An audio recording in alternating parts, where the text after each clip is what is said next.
Okay. Counting down is still useful because, like I said, I will make a recording as well, just in case anything happens to yours. Oh, there we go. Now it's live. Okay. 5, 4, 3, 2, 1. Good evening, and welcome to the music of the night. My name is Karnis, and I will be your storyteller this evening. And with me tonight, I have our general intrepid crew. Starting So intrepid. with, I just said so intrepid. Go ahead. Yes. Beginning with kcstranger.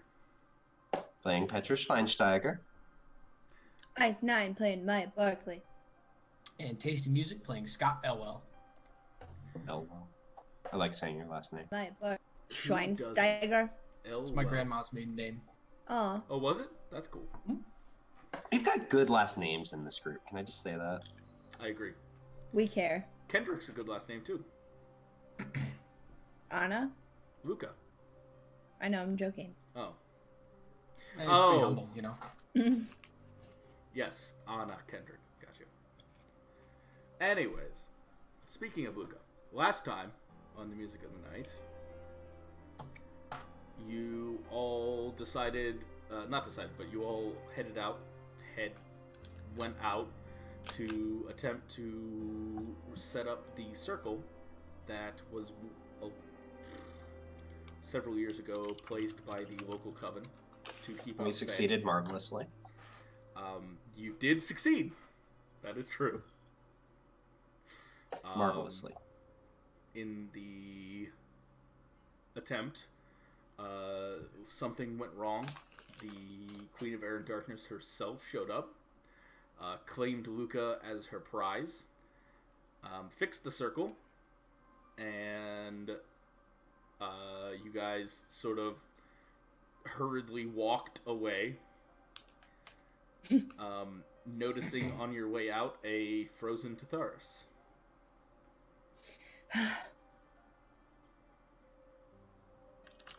I don't know him. You don't. That is true. Does Bex know? I don't think so. Okay. I'm not telling her. I'm not I will. either. You can. That's fine. I'm not either. Yeah, that was pretty much it. So, we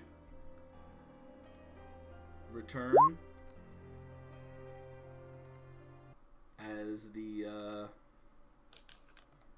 you guys step out.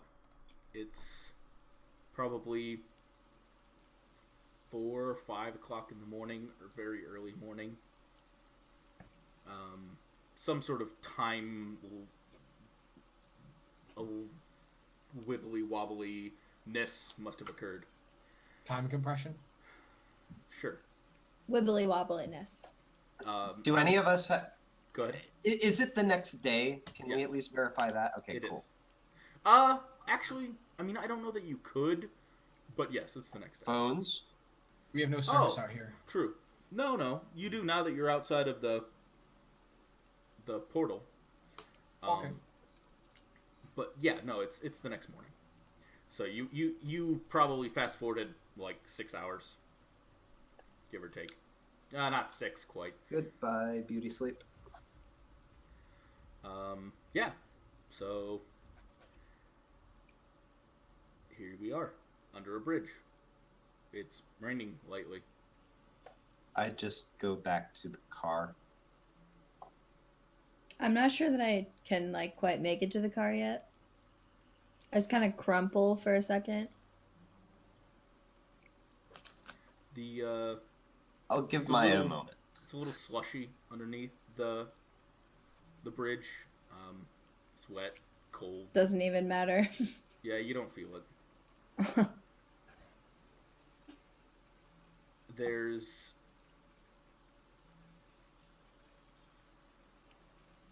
this weird echo inside your head.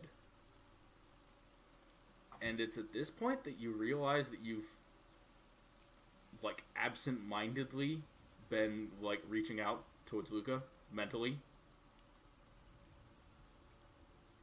and it's not connecting. Crumpled in slush under bridge. Yep. I'm gonna wait about 15 seconds or so, and then if she remains crumpled, I'm gonna walk over and just sort of tap Maya on the shoulder. Oh, You know what? At that realization, Maya, I want you to make me a sanity check. What is sanity? Which we decided was willpower, right? I thought it was something different. Was it resolve composure? You actually put it on stats. I remember that much. Okay, it would have been resolve composure then.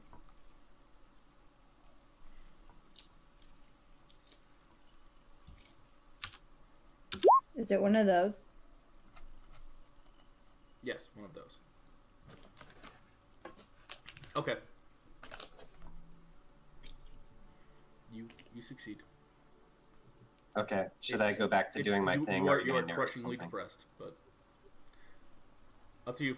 If you want to go back and get her. Okay, yeah, I was just gonna say I'm gonna give her about 15 seconds, and then I'm just gonna sort of,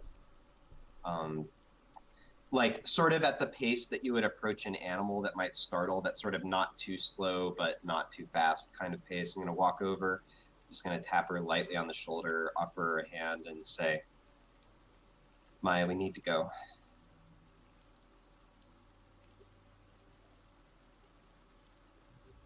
I don't respond. Would you like me to carry you? I don't respond. I'm gonna try to pick Maya up. Okay. I think you can, unless she resists. I don't resist. I sort of figure out some way to sling her on my back, and then I nod to Scott. Scott kind of. Wait, you fireman carrier? I think that's what he said. However, whatever the best way to carry a... Scott kind of offers his arms and person says, is. I kind of offers his arms.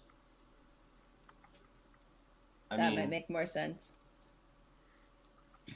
I Haven't been shrug. good for much tonight. I shrug and, well, I'm thinking about this. Yeah, fine. I'll shrug and pass her off. I mean, like, Petra's actually almost as strong as Scott. Yeah, I was about to say, I think Petra could carry Maya, another way. She just doesn't. Well, wait. I mean, how Well, am you're I probably- supposed to carry her? You could, Like, Cradle. arms out in front of you. you Fine. I scoop thought someone that up. would be, like, harder on my back or something. It I'll do is, that way. but It if is. you're not carrying her super far, it's doable.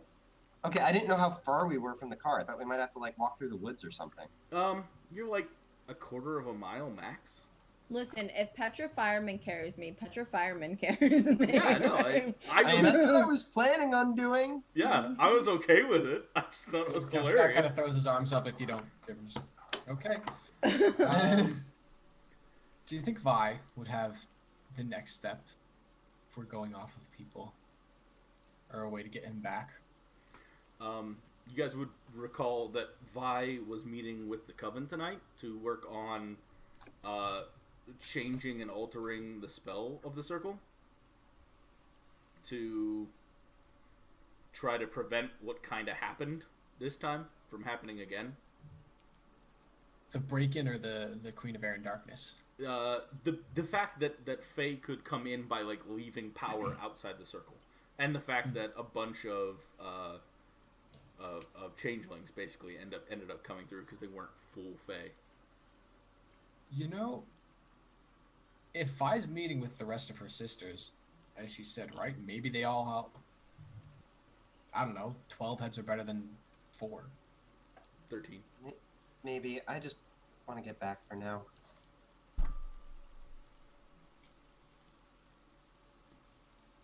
And I mean, you would maybe detect,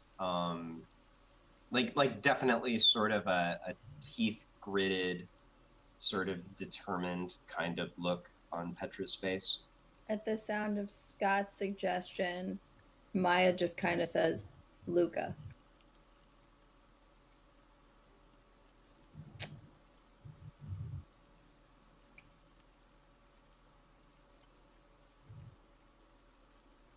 So, you guys can head back to Luca's place. You can try to find Vi and her sisters. She didn't tell you where they were meeting. That much you know.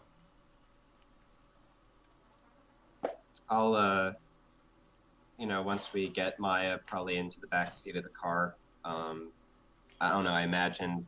Who's driving? Wasn't Scott? believe Scott was? Yeah. Okay. Scott or you? I'll look over at Scott and sort of shrug and say, I don't have a better plan than going back to Lucas. We may as well tell his roommate anyway. Fair enough. Oh, it's his roommate now. Can one of you send a message to Vi then? See if we can get some kind of plan going. Sure. I just type out a quick message to Vi. It says, circle's back up, but it went bad. Contact me when you can. Scott's putting the You car get that, person pulling out. that, like, it sends, but it hasn't been delivered yet. Look to the text. And it stays that way for long enough that you think either she's out of contact range or the phone's off or something akin to that. Okay. I mean, so long as, I think it's a reception problem on my end, then I would try to send another one maybe, but you seem to be narrating otherwise. Yes, no, your reception is fine. No, it's, we've all seen that where, like, it sends, but you know that the other person's phone is off or something because it doesn't, like, go through. Message has not been read. Yeah. Alright, so you guys head back to Lucas then? Sounds like? Mm-hmm. Alright, we agree, so we do it. It's a pretty solemn, somber drive. Scott flips at the radio a little bit.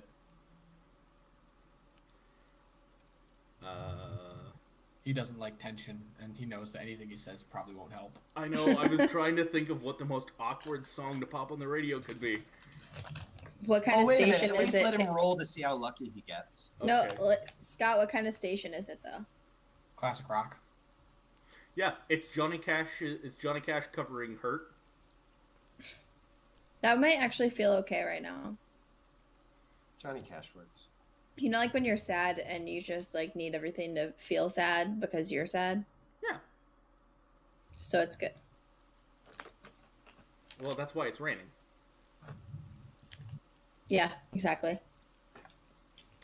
Oh, sorry.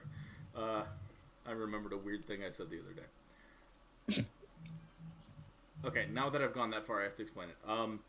We were driving up to Cleveland for our anniversary, and I noticed that, like, for this weird moment, that every anniversary, my wife and I's wedding anniversary, it's rained, except our actual wedding.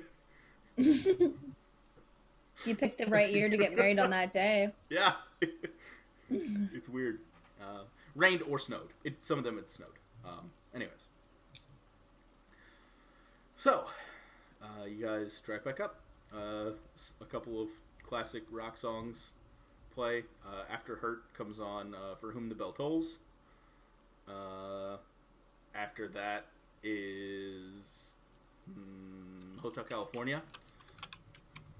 Got hums along with that one. Anyway. Starts to do a guitar solo and then stops. You about that? Yeah, as he drives. You've never done that before? Yes, I have. I do that. No, I do that with Phil Collins. Do do do do do do do.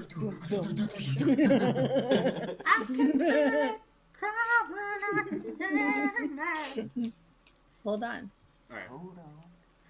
So yeah, you get back to Bum. North Hill about half an hour later.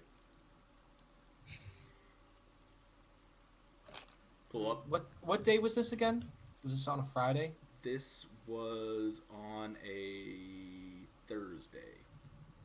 Oh, got work tomorrow. Actually, I believe you all have work tomorrow. Fuck. I just, like, I am Except, able to let's make... see. Petra... High or low? Low. You can choose then. Do you have a job tomorrow or not? Oh, I mean, I've got like one little one. Can I go in between? I've got a few hours. Sure. All right, cool. Okay. You guys pull up. Go up to the door. Open it. Well, I kind of presume one of you just sort of like opens it. I'm walking at this point. Okay. Scott knocks, and then if someone else would probably go in and open it. I before come me. in, like, underneath of Scott and open the door. Okay. You guys slip in. It's quiet. Lights are off. Yeah, given the time, I'm just gonna find a note and write a note to Kenneth saying, Kenneth's car isn't in the driveway. oh, he's gone. I'll still just write him a note and leave it on like the table or whatever. Okay. And just say, something happened to Luca, contact me when you can. Petra. Okay. And then literally all I want to do now that I'm starting to understand Petra's personality better. She's just going to go straight to sleep for as long as she judges she realistically can. I mean, probably till late morning sometime. Okay. Maya? Scott? Scott looks around for some kind of whiskey or bourbon and grabs a couple glasses. Okay. You find it. Whichever you want. They probably have it. Bourbon, then. Pours one for Maya and offers it to her. I feel like you're gonna, like, I just sit down, but then I take it. And I just grab a blanket, and I just, like, cocoon and hold it. Yep. He pulls up a chair kind of close, back facing towards her, So, how did you know Luca? Well, when shit went down, he was the one who was there for me. He taught me everything I know.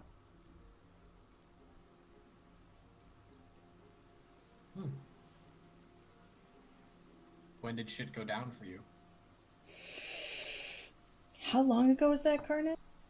It would have been probably about a year and a half, maybe 2 years ago.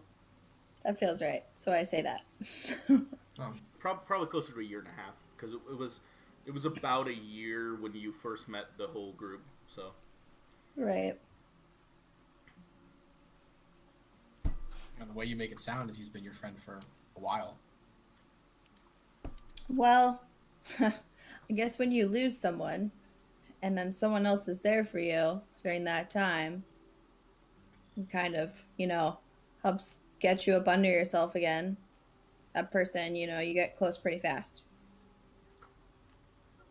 Or you go numb. One of the two. Yeah, that's true. I mean, I guess that's not what happened this time, but who knows now? Well, he saved you. You owe him one, so let's get him back. Yeah, I mean, I don't feel like there's any other option right now other than that, but I don't even know where to start right now. Maya, Scott, make me a... what is it? Is it wits composure for perception? Yes, wits composure -2. -3 for the booze.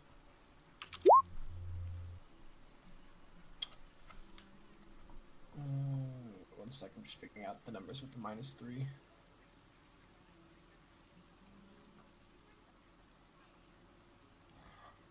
Excuse me. Wow.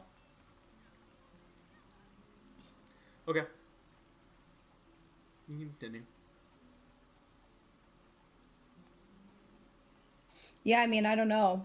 I heard you guys talking about Vi. I feel like I don't know where else to start. Um, the Well, only other people I know who know anything about this shit is Luca, who's clearly gone. Um, Karen, who is gone. Titharius, who that frozen dude on the way out, who was gone. said frozen dude on the way out, if you don't mind me asking?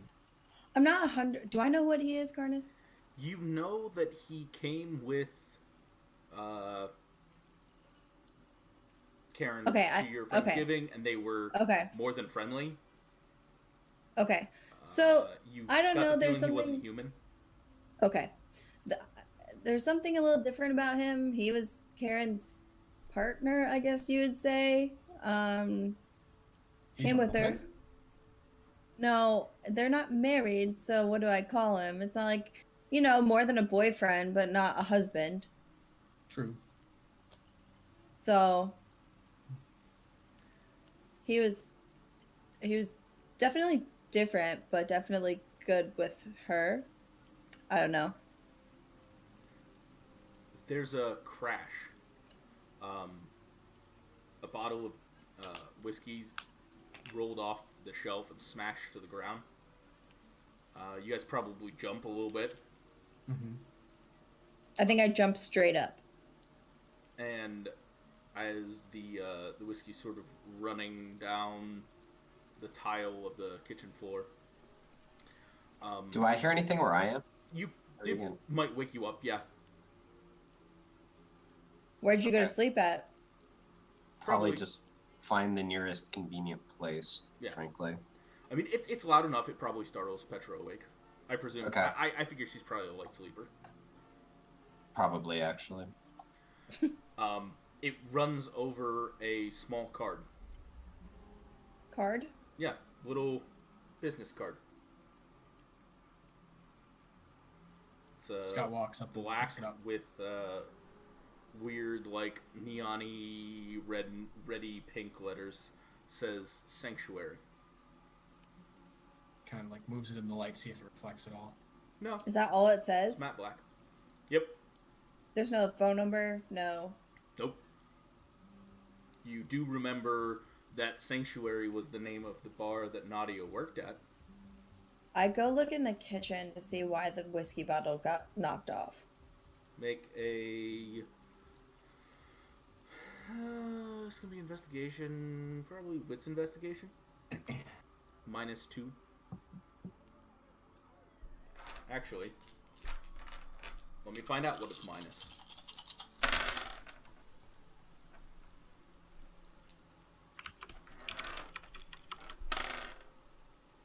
Three, 4, -4. Also, as Maya is doing this, I'm probably like entering the room in like full alert mode, what the crap is going on kind of thing. Scott's looking at the Gun card, out. like, On me for sure. Yeah. Well, I didn't mean like Probably pointed, not out. but out. Yeah. Okay, so clearly with my terrible roll, I didn't see anything, but do I feel anything? Right. You have what's it called, don't you? Unseen sense. Yes. It's not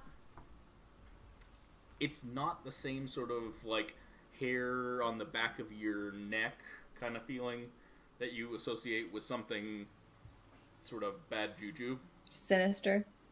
But it is kind of sinister. Like it's a quiet, dark, but familiar sort of sense. Definitely. The only thing that you can really compare it to is, did Mai have a dog growing up? Growing up? Yeah. I mean, she has one now. I guess I never. I mean, dog people now usually have dogs growing up, right? Okay. You had a really big dog growing up. And you remember being a little kid and knowing that when your big dog like stepped in front of you and started to growl. Like it was sinister, but it was comforting at the same time because it wasn't aimed at you. So it was You knew like it was protective, sinister. Yes, that's the only thing you can think to compare it to because it's very familiar and it doesn't feel threatening, but it does have that edge to it. Okay. Okay, so at this point, I'm gonna probably come in and say, "What just happened? Are you guys okay?" Scott hands Petra the card. I heard and at this point, I probably see the broken glass. Yeah. What happened to that? I had no idea. I went in there to try to figure out, and I didn't see anything. Okay, and I'll like Look around with like the last bit of sleep still on my face, sort of, steeple my fingers over my forehead, look down at the card. And I'll be like, well, I was going to mention something about this, but I was going to wait till morning. Frankly, I was done with everything for the night, but I guess it doesn't want to let me go. Do you want to look into maybe what knocked it over? Or if something knocked it over, or do you just assume it just fell? I probably would just assume that it... Well, actually, wait a minute. Did it, like, spill on this card? Is that what happened? Yeah. Yes. I imagine I'd at least look. Okay. You can make me a Wits Investigation -4.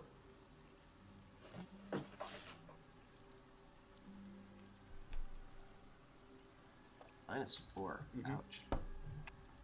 I mean, I know Petra's, like, naturally sort of... Yeah, okay. Cautious. Anyway, so I look, I don't see anything in particular. And I look back and I was like, well, I was hoping to do it later, but this is actually what I was going to suggest as the next step. Look. Do I know the name Mab? I think I do at this point, right? Yes, you've heard it. Look, Mab has something we want, and she's asked us to get something. That seems like the logical next step. And this is our best lead to it. And I hold up the card. Make me a intelligence occult roll -1, because this is outside of your specialty.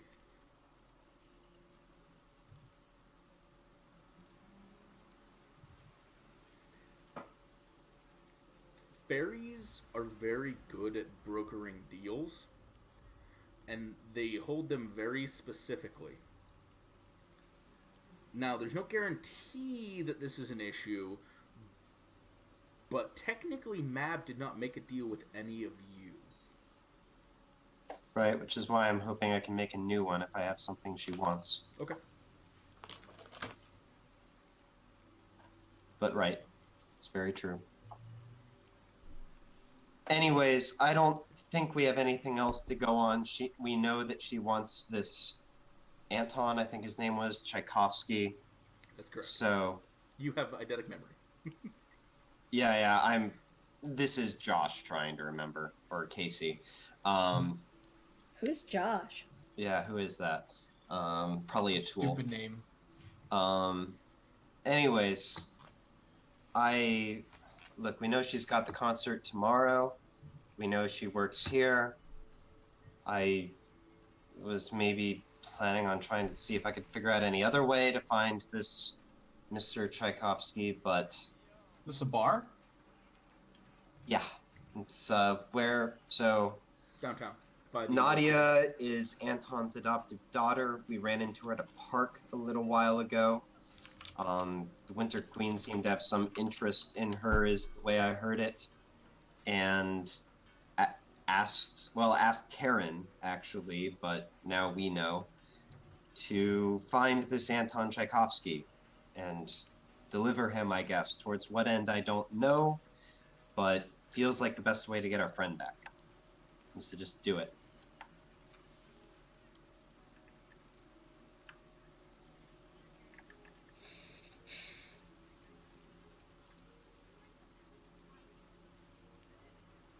Okay. Did we lose Casey? Nope, No, he's back. Oh, I accidentally hit back on my browser. oh, okay. If there's nothing else,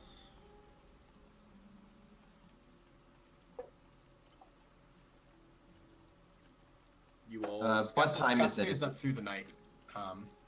It was about 5 when you got out. Half an hour drive back, 45 minutes. It's probably about 6:15. Okay. I mean, the only reason I'm asking is so like game mechanics wise, I'm sure I've gotten no more than like an hour of sleep in all this, right? Yeah, not even an hour. Yeah. So now I'm like looking at the sun. I'm, saying, well, shit. I guess we just do this. Oh, really? Because I was thinking about popping on a TV and chilling out for a couple hours. Well, Maya also doesn't work anytime in the next 6 hours. Right. Scott probably has to be at work in like an hour. It's a 9 to 5, so. Okay, 3 hours. But also game mechanics wise, what are we just gonna get a bunch of random minuses for being tired? Is that what's gonna happen? Yes. So you. Okay. Yeah, game mechanics wise, you don't get to refill your willpower, and you take a -1 to anything physical, like not physical, but like strenuous. Yeah, sure. Okay. Unless you got that iron stamina thing. That too. Yeah, no, I don't. Clearly. So in that case, I'm just gonna say to the others, look, I'm sure anyone who needs to can stay here. I've got a brief bit of work in a few hours, so I think that I may need to head back to my apartment and get ready for that. So we established that Kenneth wasn't home. He's not home. That's correct. Do I have his number? Probably. I text him and ask him where he is. While all this is going on. There's a couple minute wait, and then he responds and says, "At work. Had to go into the lab early. What's up?" I text him back and say we should probably talk. Is it okay if I hang at the place for the day, for the morning? You get back. Oh yeah, of course. You guys are more than welcome. Speech to text quite literal. and I'll I don't want to freak. Wait, what does he do? Where does he work? He works at I don't know that you know. Probably some university. He works at the I was going to say Petra. Actually, wouldn't I know? Yes, Petra knows that he teaches chemistry at the University of Akron. Also does some research. Okay, I look up at Petra and ask. Petra tells me. Okay, so I'm just trying to determine. I just text back and say, "Give me a call as soon as you can. Something happened." Okay. Are we just gonna wait until he calls? I'm just trying not to like upend his day too much if he's in the middle of something, but like I don't want to freak him out, but I want him to call me when he can. Yeah. There's just to give you an idea, it's gonna be like 35, 40 minutes until he calls. So that's fine. That's fine. That's kind of what I'm. Okay. Yeah. Does anybody start making breakfast or? Scott's just probably going to head to work at this point. Okay. On his way out, he's going to turn towards Maya and say, when we get Luca back, we'll have to get those horses we were talking about earlier. And she can't help herself but to like let out a giggle at that, and then she just kind of like jokingly scoffs and turns around and like falls on the couch. Kind of, knocks on wood on the counter wherever Yeah. can and close the door. And Maya just kind of holds her glass up at him as he leaves. Yeah, and you probably do get a weak smile from Petra, but she does have a very sort of, I understand that these are dangerous words to use, but sort of stiff posture about her right now. All right. about half an hour later. So I probably actually take off and Okay. head back to my apartment at this point. Okay.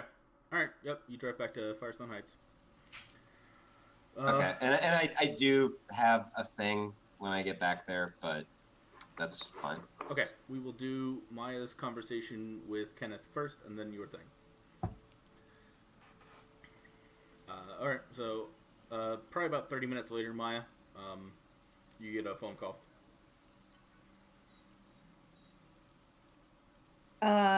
Kenneth. Yes. Is that how you answer the phone? Yeah. Okay, sorry. Hey, Maya. What's up?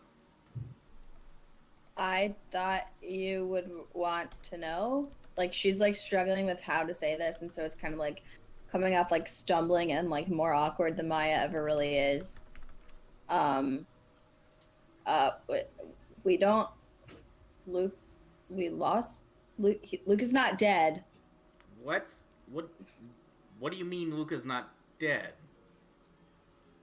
He got taken. Taken by what? Maya, what's going on? Wait, Kenneth knows kind of about this stuff, right? Clearly. Yeah. Okay.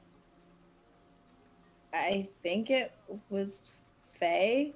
Like, we went to try to like fix the circle so this weird shit would stop happening, and then it just all went wrong.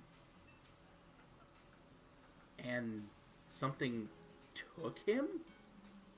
Yes. Fuck.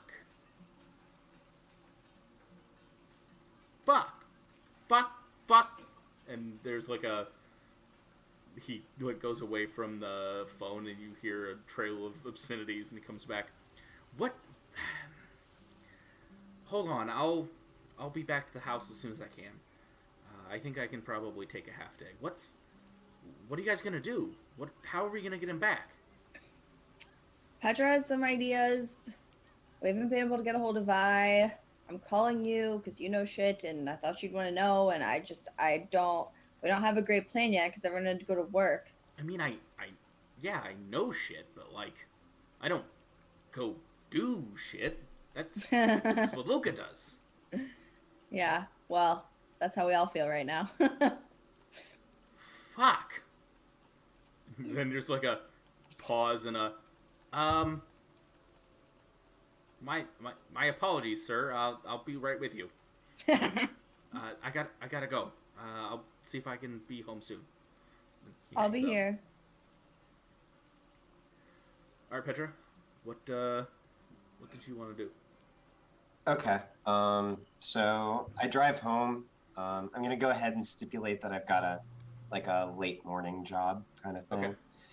Okay. So I go home, and probably the first thing that I do is root around for like a punching bag or something, and just sort of all the tension that I've been bottling up ever since that went down with Luca. I just sort of like have it out. Yeah. Okay. Sort of breathe, like fall back onto like a couch or something. Hold on. So you're just slam jamming away. And, hold on.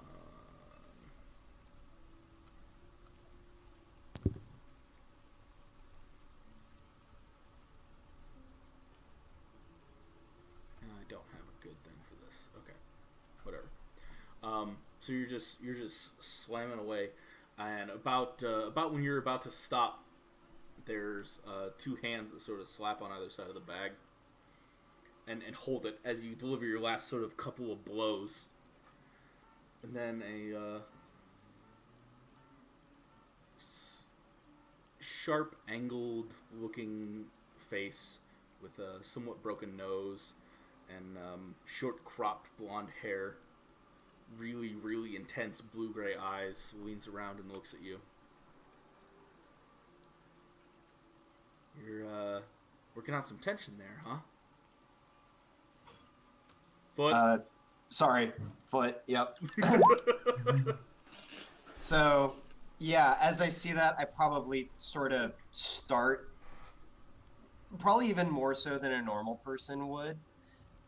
Just sort of jump a little bit like a scared cat and then realize what's going on.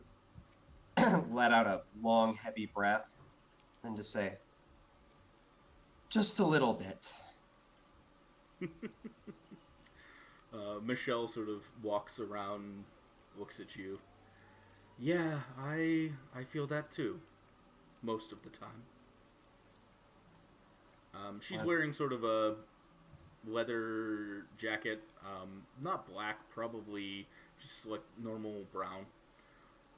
Probably a dark colored tank top and jeans that are definitely functional, more heavily built.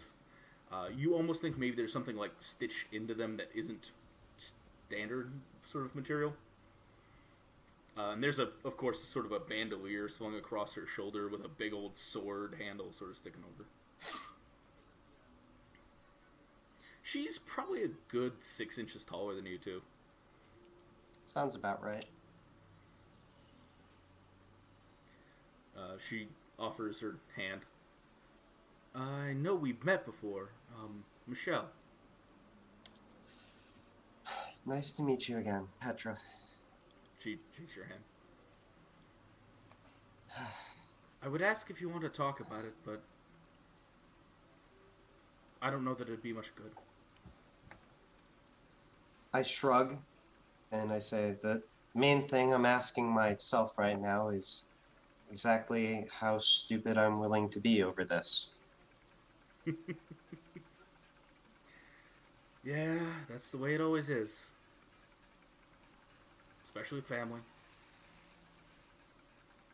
I sort of turn my head to the side for a moment and then accept that. Yeah, I suppose so.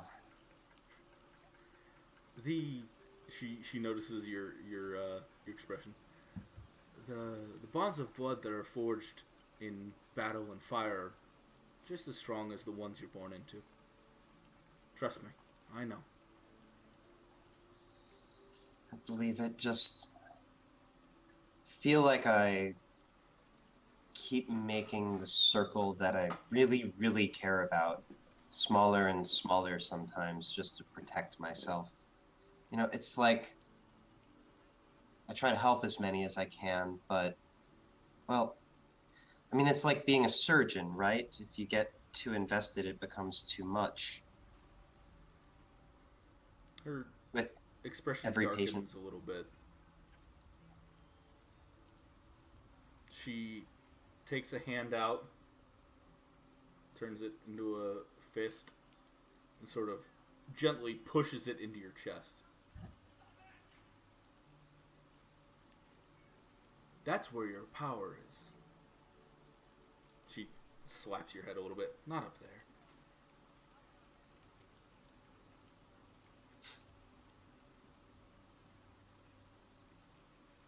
Of course, Uriel would tell me I'm being a hothead. I don't know. He was the one I talked to before, right? No, that was Remiel. Oh, Ursiel, she said? Uriel. Oh, Uriel. Okay. Sorry, Uriel. Well, if I depended on being smarter than everything I came up against, it wouldn't do me much good, probably. Even though that's, I suppose, what I try to imitate as best I can. She nods. You know what? You're never going to be as strong, as smart, as wicked as anything you fight out there.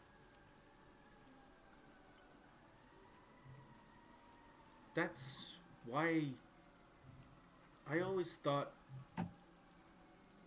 it's what you fight for that separates you. Don't lose your heart, little one. She reaches down to her belt and pulls a small hunting knife and offers it to you, handle first. When your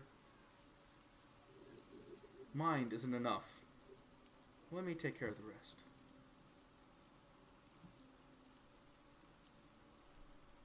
Sorry, I want to write that down. Just give me a moment. Mm-hmm. Okay, I take the knife and sort of look over it. Looks like a pretty standard hunting knife, well made. There's a worn leather handle. The hilt is damaged. Looks like a little bit of like burn scarring. And there's a very smooth, curving, elegant character that sort of runs along the blade.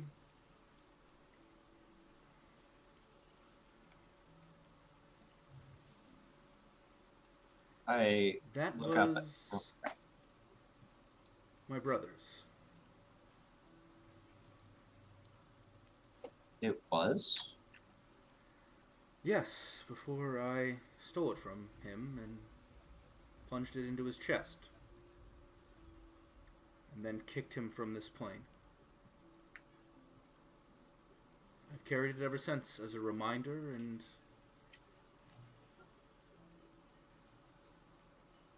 as determination to never let someone I cared about fall again.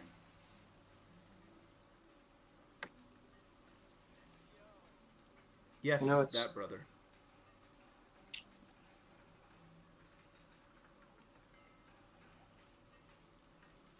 Sorry, I didn't mean to interrupt you. Oh, no, that's fine. Out of character. Yes. Is it what I'm thinking, or because I'm not 100% sure? I think Petra would probably draw the lines. Well, there's only one brother that would have been cast out. Okay. Yeah. When she said from this plane. Okay, now, all right, I'm connecting the dots. It's just a little slow to get going. It's okay. All right. So I sort of look at it and then look up at her and say, it's funny. You say it's what we fight for that separates us. And here I thought it was just that we're mortal anyway, so we have less to lose. At least here, if you know what I mean.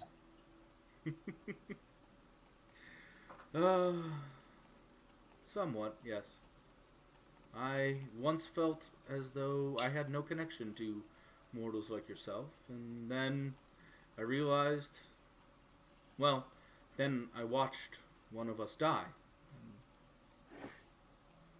And that's when I knew there's no difference between mortal, immortal. It's what we believe in that separates us. Hadn't really thought about it, to be honest. Well, is there, and I sort of hold it up, 2 questions. First, is there something I need to know about this? There's a great deal you should know about it, yes.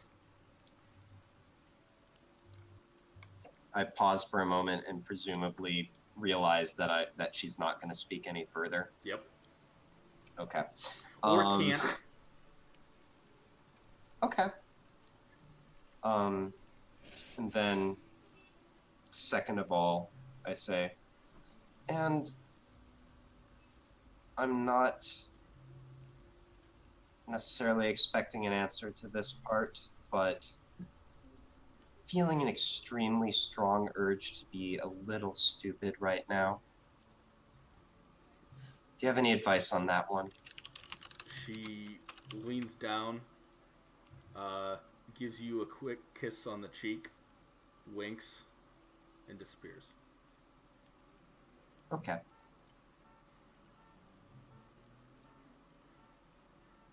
There's sort of a weird, little too warm sensation on your cheek still, where her lips touched you.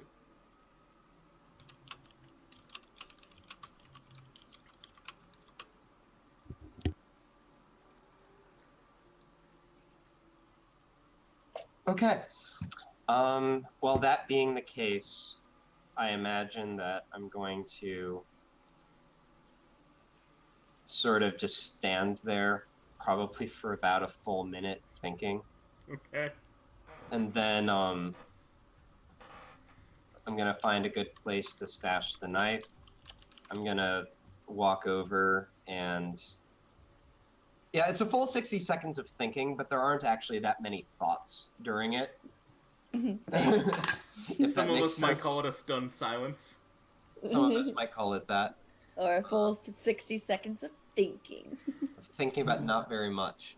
Well, of attempting to have thoughts, but not actually getting Ooh. that far, and then realizing I probably shouldn't anyway. Then I'm going to just wander over, get some breakfast, prepare Kiss for... her, kiss her. Do it! Get on with it! No. And prepare for my morning job. Okay. Cool. Scott, Scart. Skirt. you get to work. It's gonna suck today. You left early enough. I don't think you end up being late. No, Um, not late. He just knows that he's pretty tired. On the good side of things, though, he was able to get off like the previous couple days because like the lawyers in the firm had gone to a big case from before, yeah, so he wasn't needed as much for the prep for that. exactly. So you head in. What's your law firm called?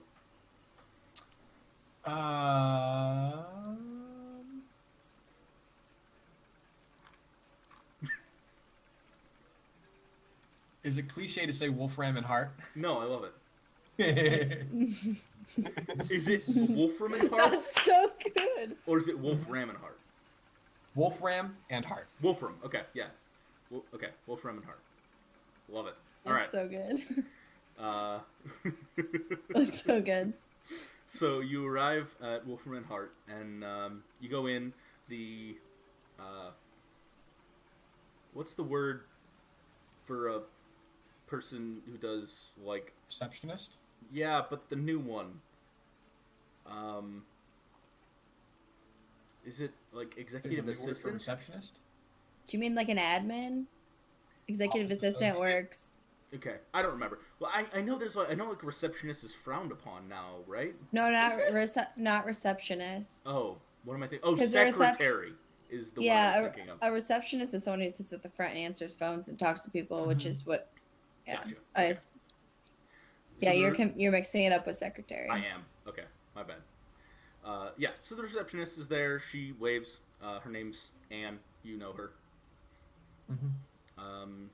You head back. Say hi to a couple people on the way to your... Scott probably works at a cubicle, I presume. Yeah, Okay. when he's not like searching through law books and stuff. Sure. You make your way back to your desk. Start working. It's kind of dreary. You get yourself some coffee. As you're sipping on the coffee is when you realize you might still be a little inebriated. Maybe I shouldn't have driven. not like a lot, but you're like... Grab a mint. Pop it. Just in swishing with case. the coffee. Yeah, just in case. After about an hour of being there, one of your bosses, Lydia Hart, comes in and says, "Ah, Scott, I'm glad to see you. We need you in the West Room. We've got a new client I'd like you to meet." Oh, did they ask for me personally? I know normally paralegals don't. Oh, no, I About just, that. we need you to take some notes, and you're going to be working on the case, so I wanted you to introduce yourself. Sure, face with a name. He gets up and as he's going like behind her, he just kind of shakes his face again, trying to throw off the sleeps. She heads over to the West conference room and opens the door. They're very, very boring in their conference room names. You have the West room and the North room. You walk in, and there's a gentleman in sort of a sport jacket. Not like a suit coat, but like one of those nicer sport jacket things. Mm-hmm. It's white with little black trim and shoulders and stuff. He's maybe mid-40s, early 50s. Really, really, really light blonde hair that's graying a little bit at the temples. Really, just like pure, empty, gray pool eyes. Like, you're immediately just locked into this visage. Strong, clean jaw. There's a little bit of a scar on his chin, and as you sort of look him over, you notice that his hands are a little more worn than a someone who worked in an office all their life would be. They look like someone who worked in a shop or maybe even boxed. He's a little bit shorter than you, but broader chested. That stands out to me. And you get this really strange sensation as soon as you walk in the door. And I need you to make a resolve composure roll. Is this setting off my unseen sense in its specific regard? That will be determined by the roll. Okay. Is this at -2? It is. Oh boy. That's Oh always wait, fun. no, it's not. Okay, that's to avoid derangements. Just want to make sure that's not happening. 1, 2, 3. Ooh, he rolled good.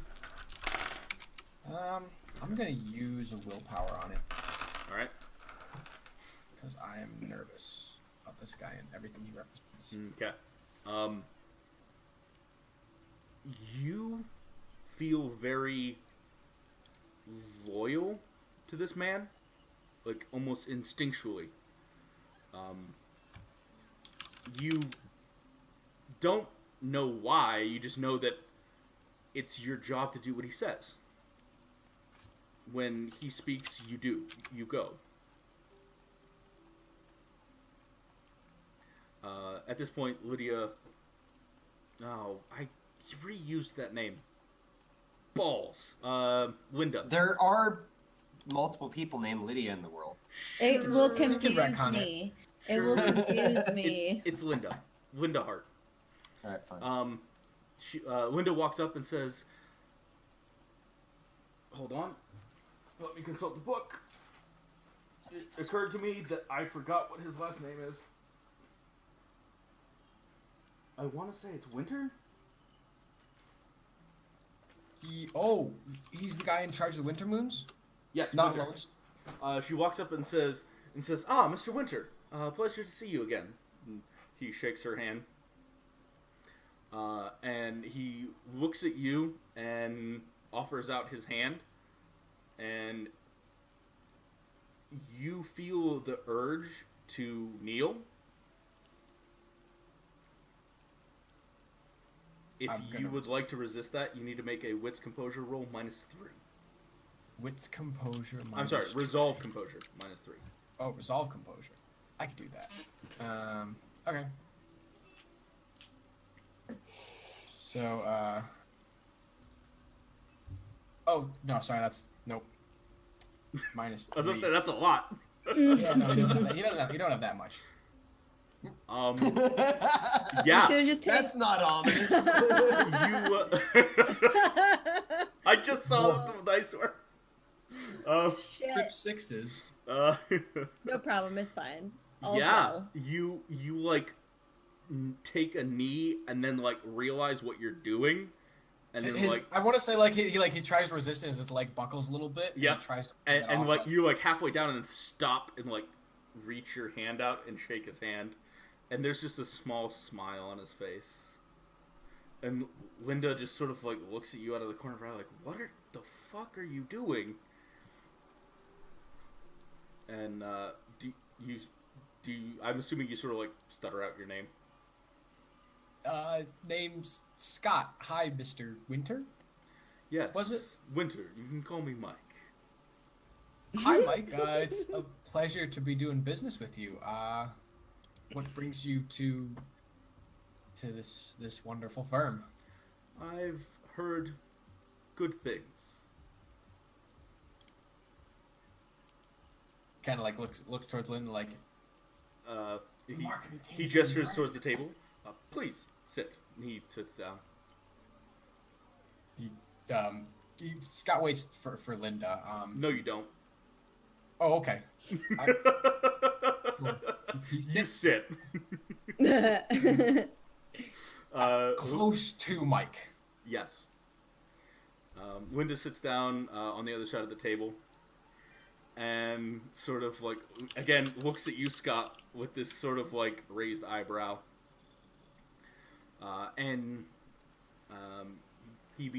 Mr. Winter begins to sort of go over the reasons why he's here.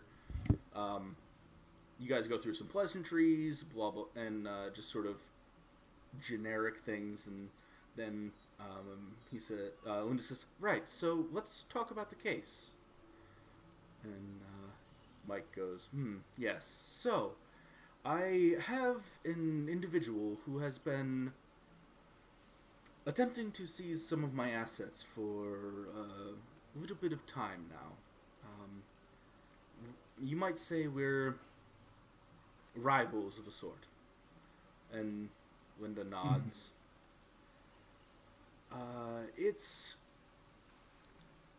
I don't want to alarm you. There's no actual action going on, but I just wanted to take precautions to protect myself in case he should encroach further upon my territory.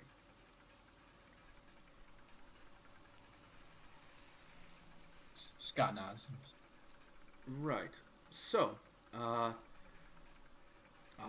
believe you, and he reaches, pulls out a portfolio from no, he doesn't carry a briefcase. He pulls the portfolio actually out of, like, his jacket. Jacket pocket. And hands it to Linda. She goes over it and hands it over to you, Scott. It's honestly not that impressive. Like, it's weird. Like, the way he carries himself. He's impressive. What he just handed off does not speak to the professionalism that I'm feeling from him. Professionalism's not the word you would use, but yes. Dominance. Yes. There's a list of businesses and stuff, and I mean, like, he's very much like a above average small businessman. He has a handful of bars and restaurants, a couple of places, bike shops, garages, that sort of thing. But again, the list that you're looking at doesn't really seem to fit the person that you're looking at. And also, it doesn't seem to fit your law firm. Like, you guys represent the governor and giant corporations like Infocision and like legitimate large businesses. But it's a big business, right? I mean, like, it is. It's not like international, but anyways. And again, like, looking through this stuff, it's like, does he have the revenue to actually, like, afford this for any, like, large amount of time? Yeah, that's kind of what jumps into your brain. But then at the same time, you're like, well, no, of course he does. Of course. And if he doesn't, well, then you'll help him get it. Yeah, why not? He's a good guy. And he, like, if things go wrong, he'll probably, like, have his eye out on me in case things go wrong. Right, so you guys conclude the meeting. You realize that you've been, like, staring at this portfolio for, like, 20 minutes or so. His portfolio. I get what you're saying.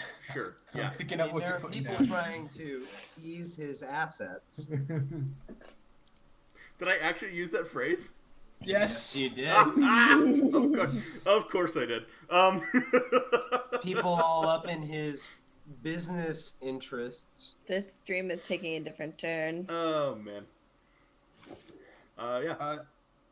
Ooh. Yes.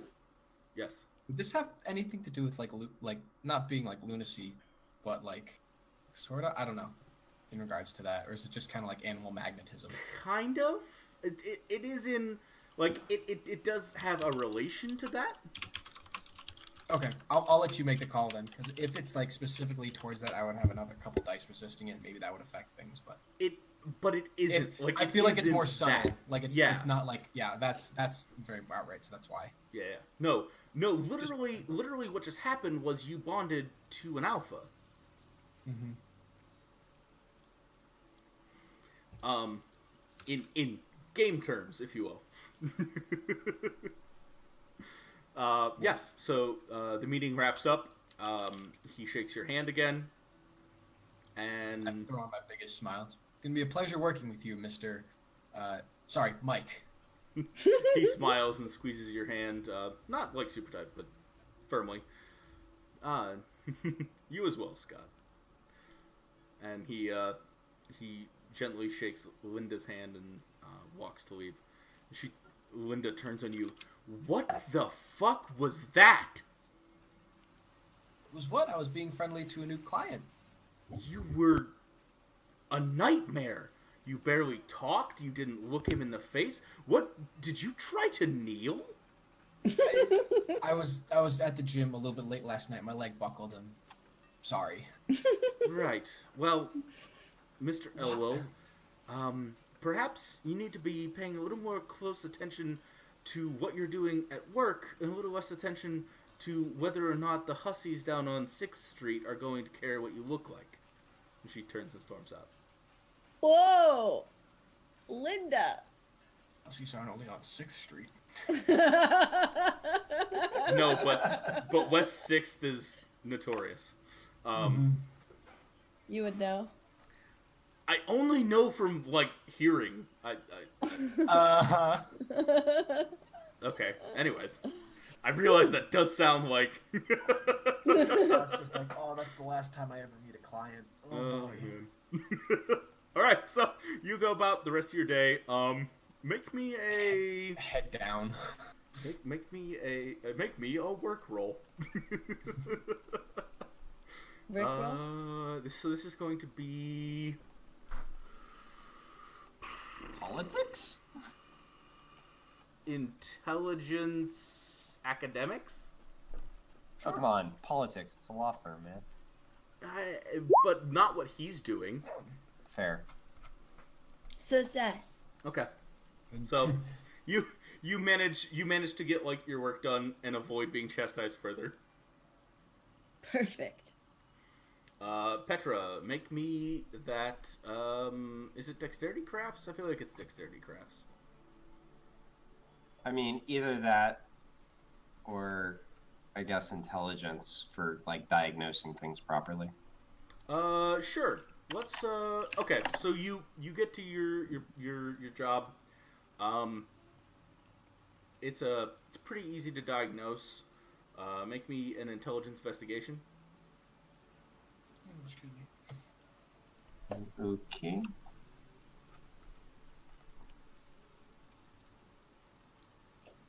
Damn, son! Hot damn! That Got that. that success, that extraordinary success though. That's like a Barkley roll. Now, make me dexterity crafts +5. Shit.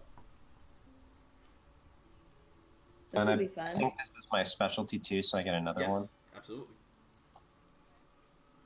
+6. All the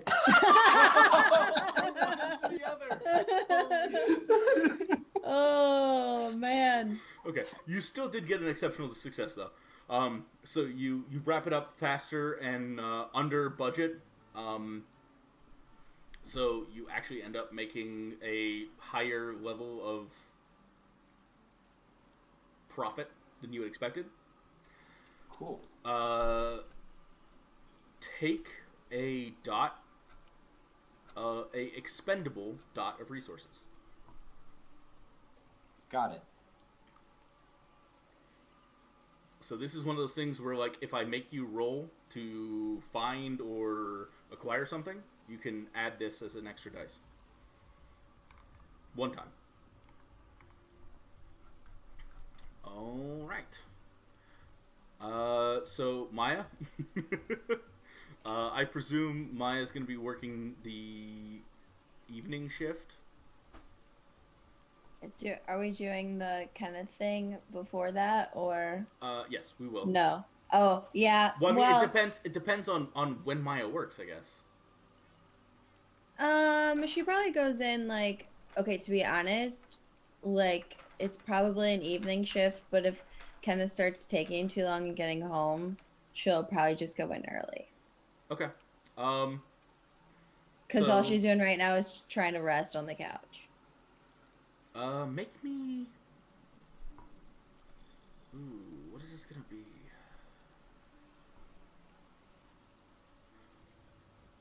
Make me a willpower roll. I never know what that is. Literally just roll your willpower. Where is your willpower? How many she has, like, total, or how? You're at 4. So you have 4 dice. Cool. Okay. Yeah, you don't... You try to rest, but you can't sleep.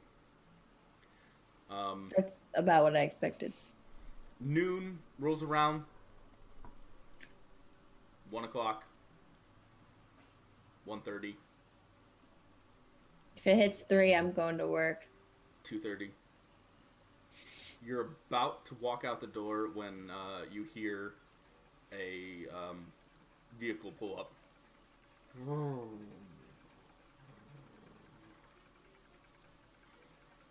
Door closes and you hear sort of quick steps up the front and the door flies open and Kenneth runs in. Oh, Maya, I caught you, thank heavens. I am here. What happened? Like, Luca's tough as hell. Like, here, he runs over and grabs himself a beer and hands you one.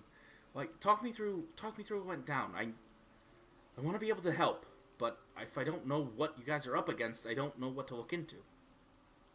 Out of character, Ice is very bad at remembering details like this. That's fine. So I want to tell him, but I'm really bad at remembering it. Explain it. you can vague it. Arms of ice. Do you vaguely remember what happened? Yeah, he tried to set up the thingy, and then all of a sudden it didn't work, and he got taken by the lady. Cool. Yeah. No. So you break it down for him. Okay, maybe great. not like in specific details, but enough detail. I don't know that I would have the actual words to describe it as perfectly as like maybe Petra would, anyways. So yeah, but you do a good enough job that he starts nodding and starts like whips out his phone and a stylus. Stylus, thank you. I got you. And starts jotting down a couple of notes. He's all right. I'm gonna head to the library, and then the bookstore, and then back here. You guys are gonna need a lot more fire elemental blood. He takes a piece of paper out of a notebook and writes down something and hands it to you. In case you guys think you're up to it, I happen to know a guy who might be able to get us fire elemental blood if you do a favor for him. Do you know, like, what kind of favor? I don't. I just know that Luca would do a favor for him. Ha! Cute. What's his name? I don't know. I just know where he supposedly is. Where's that? He hands you the piece of paper, and it has the address on it. Okay. And I don't recognize it from anything we've experienced before. No, it's not a okay. You recognize. Okay. It is. It is downtown though. Okay. And he goes, all I know is that Luca called him black hat. Interesting. Okay. I mean, I don't think he's a hacker, so I doubt that's it, but... All right, I will talk to the others later. Hey, you don't mind driving, do you? I'm not positive I would be great at driving right now. Oh, yeah, sure. I mean, the library's right down that way, so sure. Hop in. You go out and realize that, Kenneth drives a motorcycle. I just get on the back. Yeah. And he drives you I straddle Kenneth and hold on tight. I mean, I don't know if that's the word I would use, but sure. Yeah, so he drives you down. But my vice is lust, so I straddle Kenneth and hold on tight. Oh shit, your vice is lust. Mm-hmm. Okay. You probably could have done something, but anyways, I'm not gonna push that. Do remember that if you indulge your vice, you get a willpower back once per scene. Yeah, I didn't in this one because I don't emotionally have the ability to be at any than little jokes. Sure. But yes. Sure. That's all I got. Alright. He drives you to work. You do work stuff. Scott, you get home. Petra, you get done with your job. Wait, I want to do something once I get to work. Oh, go ahead. Also, I think I should have some time after my job, too. Anyways, go ahead. Yes. I just text the others about the piece of hey, I filled in Kenneth, and he said something about blood and that we could get it from this dude if we did favors. In response to that, how much do I already have? Because I know that I got some kind of stash. You got blood?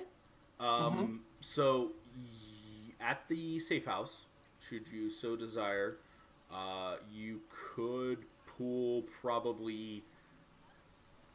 Fire elemental stuff is really rare. I know I got some. Like a Just clip, a question of how much. like a 9mm clip, and maybe a couple of shotgun rounds. I'm sorry, by a couple I mean like a handful. So like 4 or 5. Okay. Because that's super rare stuff. Okay, got it. I'm so actually when I get that message back, I mean, Maya, did you put like a decent amount of detail, including like that this guy is potentially a little shady? I didn't gather that shadiness. Okay. I mean, I said what was told to me. That I mean, he did tell you that Luca called him a black cat, which normally means shady. It has several connotations. I mean, maybe he's a type of fae known as a black hat, but Or the other or somebody who wears like a black hat. Somebody who's that's too literal. It couldn't be that. I was about to say what I mean by that is like upper crust society wise. Oh. It could also mean a person who's in disguise. Maya doesn't judge people. There She are a doesn't couple know of yet. different interpretations. The current one that's typically used is in reference to hackers, and yeah, they are the people that do bad things. So yeah, that would probably be the first thing that jumps out to you. And then I kind of shoot off another text. Scott, hope you plan to be in this because you're in it now. In it to win it. Anyways, What? all I was going to Question write mark? back is, did Kenneth say anything about the wisdom of meeting with this guy alone because I can swing by? Oh. Nah. Isn't Maya like currently on a motorcycle with him? No, this No, is after she got to work. I'm at work. Okay, I- then I I'm- text Kenneth and I ask him, is it a bad idea to go meet this guy alone? He responds back, Luca did? Question mark. So all three of us are going. Okay, got it.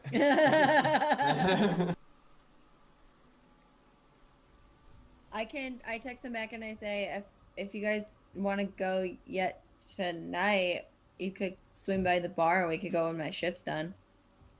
When's I'll that? swing by your bar early. What night is it? It's Monday, right? Friday. That's Friday. Friday? Friday. Oh, fuck. Okay, that might as well wait till tomorrow then. Well, because I took an evening shift, so I probably would close, which would be really late. All right, so here's what I'm. Hold on. Scott's like, let me see what I can do. Ice. High or low? Low. Yeah, you close. Okay, so this is what I'm gonna message the others. You two have work. I'm free. I'm willing to go check it out. Thoughts? I'll come with you. I'm done in half an hour, would you say? Or an hour? What time is it now? It's like 3-ish. So yeah, probably 2 hours. Well, 3 was when Kenneth came back, right? Yeah, so it's probably like 3:34. Okay, sure. It's 3:34. So an hour and a half. 8. I'll swing by in an hour and a half. I text him and I say, I was like, can you plan to come here after so I know if you guys are okay when I see you? Sure. Sure. Sounds like a plan. The other thing that I want to. Okay, so I've actually got some like afternoon time. Yes. Then. Before that text message comes in. Right. No, yeah, that is before. Yeah. Are we going to that? I don't want to. If you had something. Okay. All that I want to do is like muck around, even like if it's at the library or something like that. Okay. I want to try to find any sort of like public records of Mr. Tchaikovsky. As in the musician? No, as in Nadia's father, who we're looking for. His name is Anton, which Yes. I definitely remembered. I know. I was making a funny. Till late in the You were night. making it funny. Yeah, sure. You make me a muckabout roll. Which would Okay, be just a sec. intelligence. It tells me there was an error with my formula. I will take intelligence investigation since you don't have academics. Since it's Sweet. not academics, it's going to be a -1. Okay, that's still better. Yes, it is. And while you make that roll, I'm going to take a quick bio break and be right back.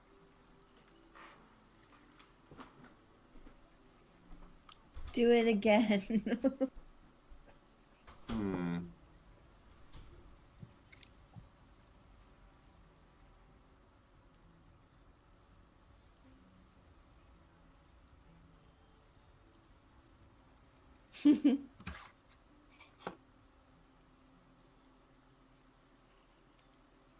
Exactly. I guess I'll take this opportunity to reload and see if I can see KC again. I can't see Maya. Yeah, I just refreshed to try and see. Sir Pete, Miss Petra. You can't see Casey. He's gone. Ugh. Oh, well, I can see that he's gone now. Mm-hmm. This is good. That's funny. And I gotta I'm gonna. Does Scott have a thing for older men? Oh, that's funny. Yeah. You should just make your character bisexual like Maya is, then it's just like you don't have to feel weird about it if it happens. I mean, he is. It just doesn't come up. Oh, no wonder we're all interested in the who of all kinds. That's the fun part. Most of my characters don't really do relationships in game much anyway. So Karnis likes to do that to Casey just to make him confront make him it. awkward. It's so funny. Yeah. Hi, bub. Hello. What? Nothing. Okay. Yep. Sure is nothing. You can always listen to the recording and find out. I can. You're absolutely right. Good. Let me see. Timestamp on this is going to be. Not We'll quite just see an how hour. much you care. Okay, cool. So Wait, did you roll twice? No. Yes, I did. Why? Because Because the first one failed. Oh. Huh. I was like, do it. It was the second you walked away, so I was like, do it again. All right. I was gonna say you have probably about 4 hours, so you could make 2 rolls, each taking about 2 hours. Okay, well, there you go. Wait, really? Yeah. So, real quick check-in, so I can sort of formulate a good close. You guys want to go all the way to 10? That's okay with me. That's fine with me. Yeah, we started around 7:30, so Okay. that's fine. Cool. All right. So you spend the first couple hours. You don't spend a ton of time in the library. You do go from time to time. You spend more time in weird, small libraries filled with interesting stuff. Microfiche. Less with microfiche and stuff like that. This is sort of a new deal. So it takes you a little while to get where you want to go. But once you start to find some stuff, you quickly end up coming across a couple different articles, a couple different references. There have been dozens of Anton Tchaikovsky's across the last 100 years or so.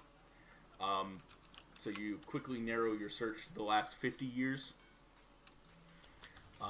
Beyond that, you start using a handful of other general information that you might know. Excuse me. I've got a business card. I've got the name of an adopted daughter. Including the fact that you know that he's a watchmaker. A clocksmith. And how many watchmakers / clocksmiths are there? Sounds a lot like Cocksmith. I know. There's a word for it, right? But I can never remember what it is. I swear there's like a special term for watchmakers, but I can never remember. Anyways, so using that, you come across 2 references. 2 Okay, images. wait just a second. I'm sorry. I kid you not. They are called horologists. Oh, right. No, I did look that up and decided not to use it. Now I remember that. That is fantastic. Oh, that's right. Okay. I totally forgot. Anyways, so you find 2 references to horologists that are sort of referenced of being in the general northeastern Ohio area with the names Anton Tchaikovsky. The first is from the late 60s. It references a man named Anton Tchaikovsky, who was a watchmaker and repairman, who apparently wasn't super well known or like a town icon or anything, but ended up killing a bunch of people, and it being sort of a one of the first cases that was solved after the fact by the BSU and their cold case unit. BSI? BSU. Behavioral Science Sure. Unit. Oh, got it. I was trying to remember if I was saying it right. Anyways, the second is a article about how a young man back in the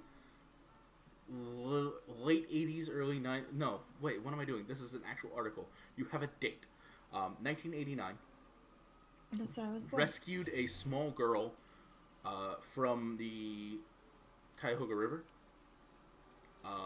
He was jogging past on one of the trails and happened to see a girl in the middle of winter being sort of rushed along dove in to save her.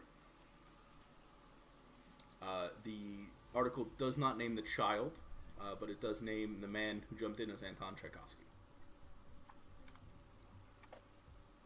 Okay, interesting. Okay, so obviously it would be highly curious if these were the same Anton Tchaikovsky. I know I'm probably about out of successes, but do I see anything at all that would give me a clue that these were either somehow the same person, which would be highly surprising, or related?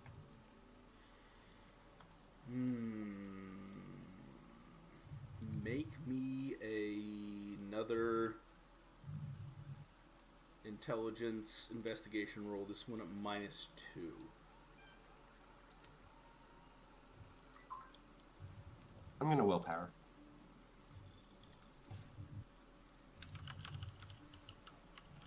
Damn. Wow. Hot shit. You find two very contradictory pieces of information. The first is the family tree of the Tchaikovskys of northeastern Ohio. You see Anton, son of Anton and Selena. Wait, can you give me those names more slowly? Sure. Anton, only son of Anton and Selena. Anton's parents were named Vladimir and Nadia. He had 3 brothers and 2 sisters. I'm not going to go through all the names, but you do notice one that pops out. And that is Melina. Ugh.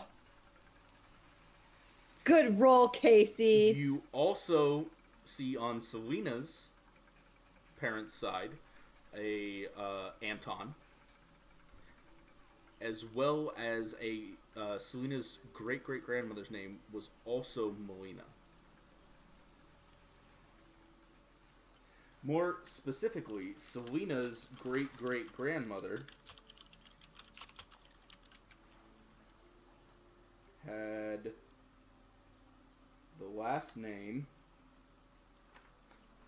Svovsky, which rings a bell.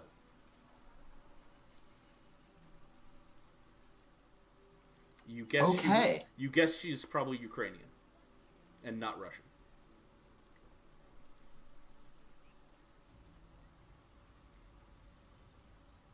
Does not mean it's the same family. Yes. But it's interesting. And apparently I found a second piece of information. The contradictory... Was that the full first piece of information? That is the full first piece of information. Hot right, cool. Shit. The second piece of information that is contradictory to this is you find a birth certificate for one Anton Tchaikovsky, 1923. You find a marriage certificate to one Selena Bolshewitz.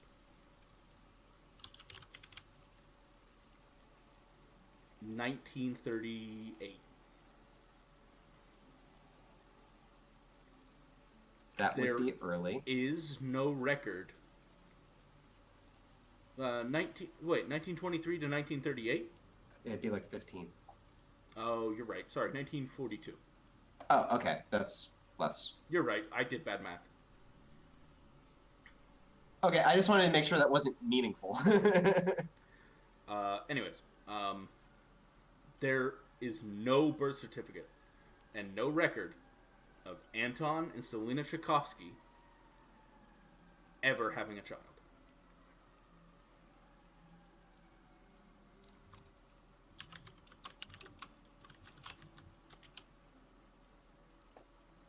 All right, no, wait a minute. I'm just parsing everything that you just said. Yes. Okay, got it. So I'm seeing a family tree with Anton, who is at least possibly the Anton that we're interested in. And it has him as the son of Anton and Selena, but then when I look back and see this birth and marriage record, does the time frame line up to where It would have made Anton Tchaikovsky, born in 1923, roughly in his late 50s, early 60s, in the 60s. right? So it fits. By the way, in case you care, Selena was born in 1930? No, 1926. So only 16 then. Yes. Okay. So I'm just making sure. It looks like the times all line up. The only issue is that I'm seeing an Anton Jr. in a family tree who isn't referenced in the certificates at all. Has no birth certificate, period. Got it. You dig quite deep. You're very, very sure. Like, there's no record of him existing. Okay, final question. This family tree that I found, what kind of record was this in? Like what kind of record is this? Like, is it official state? Is it like I've unearthed some kind of heirloom? That's what I'm trying to determine. Like, the state doesn't typically do big trees like that. Yeah. I want to say that it is a... You hacked Ancestry.com. No. This makes perfect sense. It's a local church record detailing the members of the congregation and their families. Okay. Got it. Interesting. Oh, wait a minute. And, okay, do I find birth certificates for Anton's brothers and sisters? Anton Sr.? Anton Jr. So Anton Jr. was only child. Oh, wait. Then who had 3 brothers and 2 Anton sisters? Sr. Got it. Is there a death record?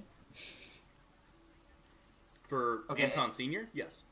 And do I find, like, normal enough looking records on that part of the family, or do I not get that far with the time I have? Oh, shit. Fuck. There's another piece of information. The death date for Anton Sr. 1964.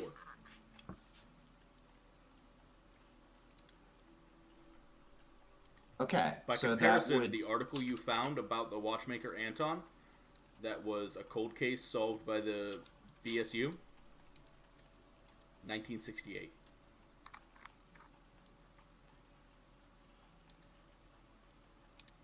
So, okay, so I'm parsing... I'm just shooting a little bit of this back at you to make sure that I got it all straight. So if this one set of records that are like local church records that I'm reading is right, like if I accept that everything I've got is right, then... The birth certificate and death certificate are official state record. Sorry. Okay, got it. So I've got I've got birth certificate, marriage, and death certificate that Yes. are all official state records. Yes. The rest is like local church stuff. Yep. And then I've got a couple articles. Mhm. If I accept that everything from all that is true, then Anton Sr. killed a bunch of people after he died.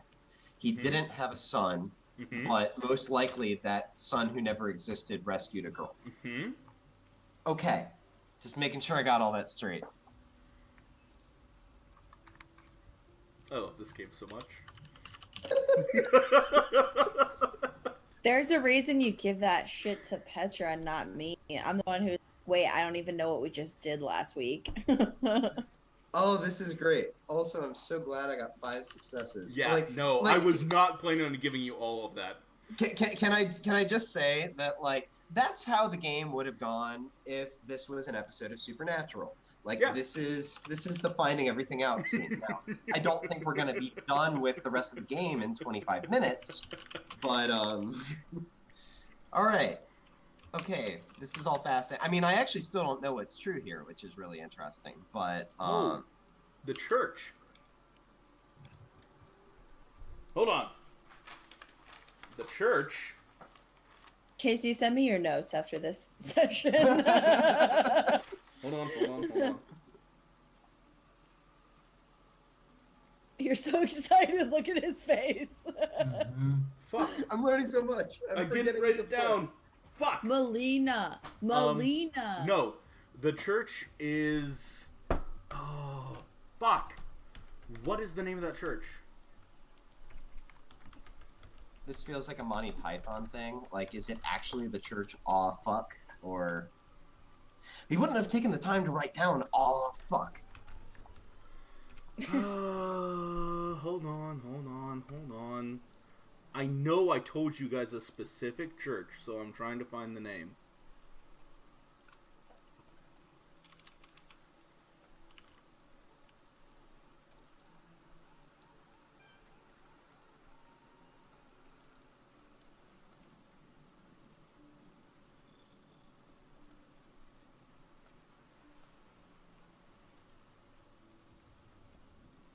Old Maybe Stone I Church? didn't. No, not the Old Stone Church. I guess I didn't. Man, I know I had one in mind, and it's really bugging me that I can't find it. Retcon to make it work. Saint Sergius? Yes! That's it! Notes and control F for the win.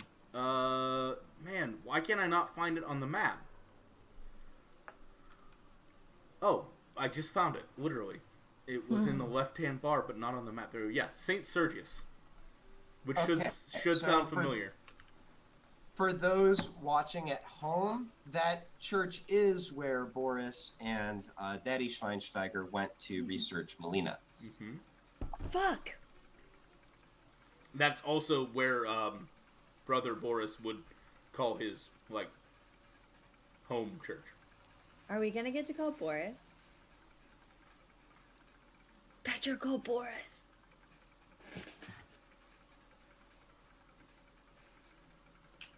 Is this the church in Parma? I don't think it's in Parma. There's one in Parma. I think that's the Old Stone Church. Okay, I want to run off prints of all of this so that I can quickly lay it out for someone. Sure, no problem. It cost you $2.50. I think I can manage that. Take your resources. Yep, resources gone. That would suck. Even Petra's not quite that poor. Thank Have a goodness. job for the win. All right. So this has been your afternoon. This is probably you even got the text from Maya 30 minutes ago or so as you were finishing up. Okay, yeah, that makes sense. Actually, let me think about this. You know what? Do I have any contact info for Boris? Specifically, I probably would not have his email. We had his phone number because Karen was always calling him. Okay, this is what I want to do. Karen called him, didn't she? I don't think she called Boris. She loved Boris. I want to quickly compile all of that info into a zip folder and email it to my dad. Okay. And say, hey, I think I found something weird. Quickly detail out the weird that I think I found. And maybe give him just a bit of context on the situation. So that, he has some understanding of why I was looking into this in the first place. Okay, no problem. And then, just ask, can you ask around about this? And send him a text to let him know I sent the email. Okay. You get a text back saying he'll look into it.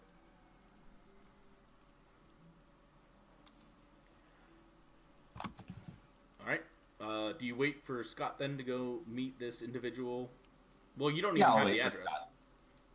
I texted it Oh, because you they asked texted for the it. address? Okay. If they said they wanted to go, then I sent it. Yeah. As much as I am fighting flying off the handle, I also understand that having backup is reasonable. Okay. You So I'm waiting mean for flying Scott. off the handle? You mean like going by yourself? Yeah, like as much as Oh. Petra has sort of been pushed Yeah, to the because place that's not what. where she might almost think about that. Yeah, no. I'm not gonna fly off the handle, but my Tommy gun might. That Oh, was man. good. That was good. Merry Christmas, you filthy animal. And a happy New Year. Yeah. I'll give you to the count of 10. 1, 2, To get your 2. no good, lousy. All right. I want to say something that I don't think is the right thing and is a little more dirty. 10. All right. So, yeah, you get the text, Petra. You look it up, I presume, immediately. You're within walking distance of the address. Oddly enough, it's the Akron police station. Ooh. Okay, in that case, I will ask if Scott can just meet me. Okay. Scott says yes. This is interesting. Okay. You guys meet probably about 30 minutes later or so. Yo, what's the deal? Well, you saw the text, right? I figure we go and see what this guy's price is. True. Let's take a look. All right. So, what Kenneth gave Maya was not a name, but a address, a floor, and an office number. So, I imagine that can be tied to some kind of name relatively easily. you imagine correctly. You walk into the police station. There on the wall is a large board that has various offices labeled by floor and office number, if you will. Usually it's, 101, 102, 103, 1202, etc. Not particularly creative. The individual you're looking for is 406. You walk up. Do we have a name at this point? You don't have a name yet. You walk up, you look at it, and it gives you a department, not a name. You look at the department twice because that can't be right. Look at it again. And sure enough, it says unusual dicks. What? Wait, what? If Dick Powers even comes back. So you look at it and realize that We're the Department of Unusual Dicks. the letters are in a more jumbled format than the rest of the board. Oh. Okay. So somebody's clearly vandalized this board. Kids. Change to kids. Unless unusual is something else. Is Yeah, that if you jumbled could as mix- well? Maybe. I mean, no name has that many U's in it, does it? The whole thing looks very jumbled.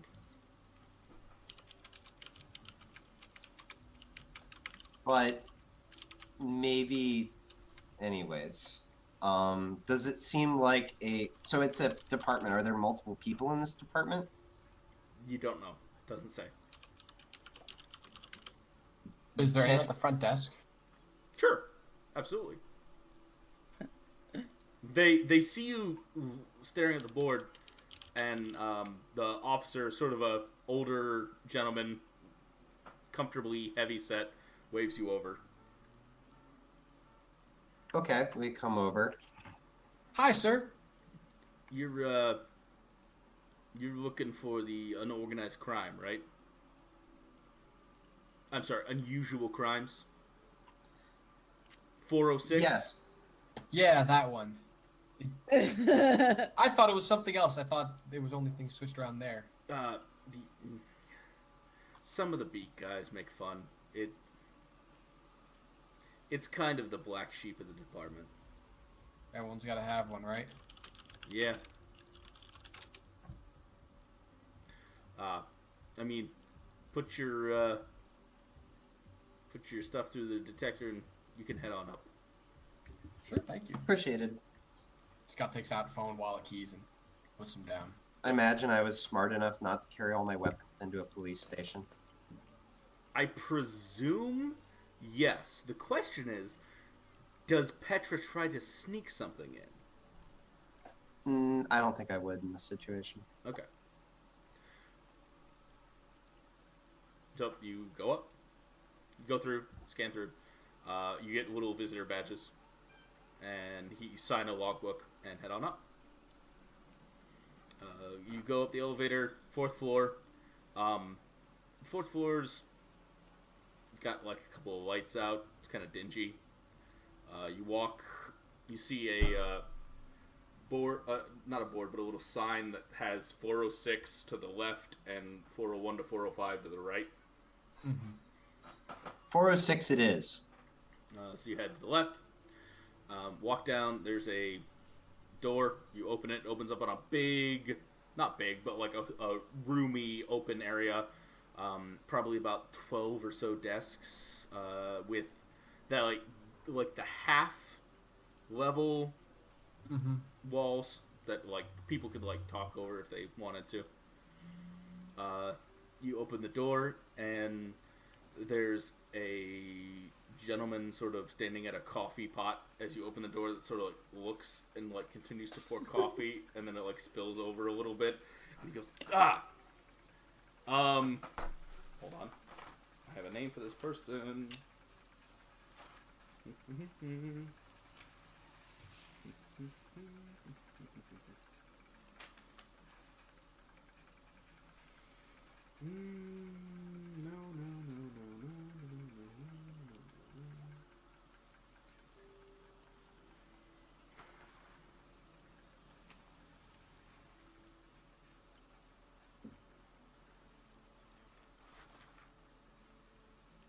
There are people talking on this Ah. background. There we go. Detective John Armstrong. He goes, like, wipes his hand on his pants a little bit.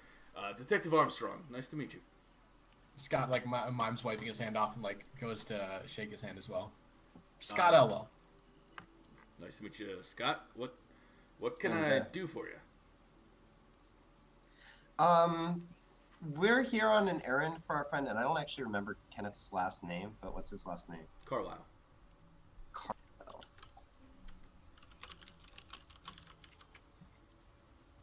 Okay, I say, we're here on an errand for Kenneth Carlisle. Doesn't ring a bell. Professor at the university? I mean, I know a couple people over at the university that I've met a couple of times, but sorry. We're looking into a matter related to one of his friends. Maybe you know the name Luca Kendrick? His eyes narrow a little bit. Yeah, why don't you come back with me? He heads back to the desk sort of at the back of the area. It has the false walls of like a couple of bookshelves forming an office, if you will. And you guys... okay, can I interject really quick story? Sure. There was a lab at the University of Wisconsin. The professor was like 72 years old or something like that. They were cleaning out his main lab space.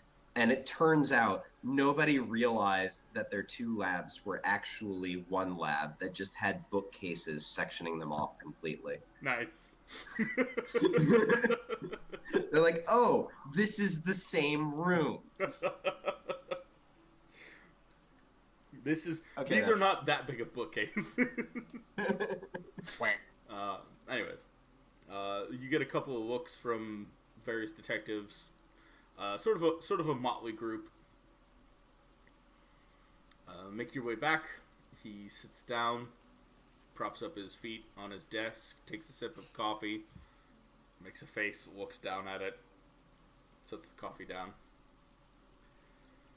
What can I do for you? Mr. Kendrick hasn't been in to see me in a little while, but I'm familiar. Well, Mr. Kendrick ran into a bit of trouble. We were told that you might be able to help, but also that he owed you some sort of favor. Anyways, we were hoping that we might be able to facilitate that exchange, if you will. Tracking so far. Also, we could owe you a favor as well. And who was it that told you about this again? His name is Kenneth Carlisle. Right. So, make me a...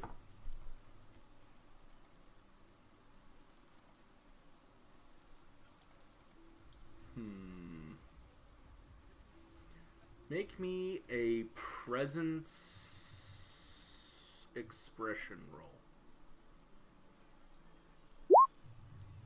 Nice. Yeah. Jeez, Petra. That should be pretty good. He sort of looks at you. Do the same for me, Scott. Sure. He sort of nods at you, Petra, and looks over to Scott. Nice.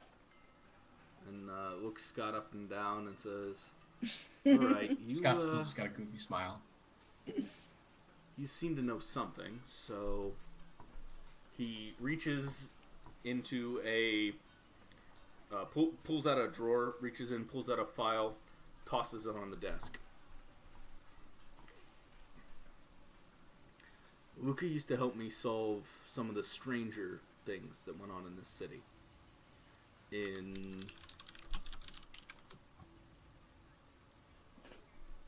sort of as payment, I hooked him up with some of the stranger things that come into the lockup. Lockup's not the right word.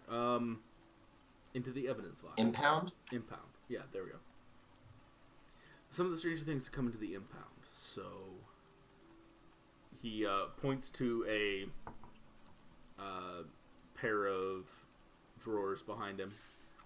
I've got all sorts of things. What exactly are you looking for? Fire elemental blood. What he said. What? She. What she said. Sorry, I could have sworn you just said fire elemental blood. Excuse me. Shiny red flamey stuff? Sorry, that came out wrong. That came out condescending. Hold on. He turns around, opens the drawers, and looks around, and you see a small garnety reddish, but not like ruby red, sort of rock. And he picks it up. Right. I think I remember him mentioning that once. Did you say fire elemental blood? It's Oops. it's the colloquial term for it. Right, like they call that flower dragon's blood, right? Yeah. He gets a little bit academic with this. I'm sure you can understand. Okay. Sorry, look. Okay, so if you use the stuff, it has a tendency to react in a certain way. I don't know who named it. No, stop. I don't want to know what he does with it. He sets the stone down in front of you. Honestly, I just... He helps me solve cases. That's all I care about. Splendid. Alright, cool. That folder cannot leave this room. Okay, I'm sorry, remind me, what was in the folder? You don't know yet. You haven't opened it. Oh, okay. He swivels around, closes the cabinet, turns back around, flips open the page, and you see... make me a gut check. Make me stamina. This is probably raw stamina. No, stamina composure. Ha! Minus. You've seen some shit, Petra. Petra, you're a -1. Scott, you're a -3.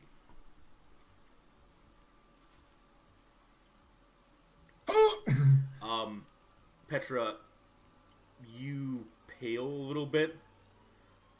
Scott, you see this crime scene photo, find the nearest bucket, hurl. There's what looks to be maybe at one point a young person. You can't tell male or female. The hair might have been longish. Lots of leather and black clothing. It's all over the place. Torn to shreds, as well as the flesh beneath. You flip to the next photo, and it's another scene, another person. You flip to the next photo, and you see a young girl, maybe 16, really heavy goth makeup, black hair, black lipstick, heavy eyeshadow. You flip again, and there's a young man, long hair as well. Again, very, very heavy goth aesthetic. You flip through a couple more pages. You get names, interviews with people, and you flip through a couple other things that you're not really processing. You're sort of in computer mode, and you're just like looking at the page, reading over it, flipping to the next page, knowing that you can go back and remember if you need to. And you get to the last page, or the last couple of photos, and they start to look familiar, and they're framing shots for the crime scene. It's a wooded path by a river, and then a sort of general park area, and then a sign that you can see over to the right side of the sign, the beginnings of the skate park. Oh. Scott comes back over, kind of wiping his mouth a little bit. Fuck. John sort of chuckles at you.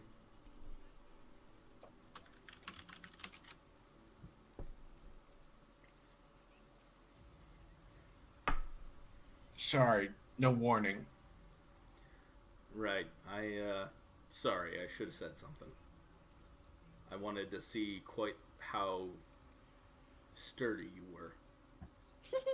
All right, so wait a minute. I'm looking at these wounds. So, like, describe it to me again. What is it like consistent with? Like, were they?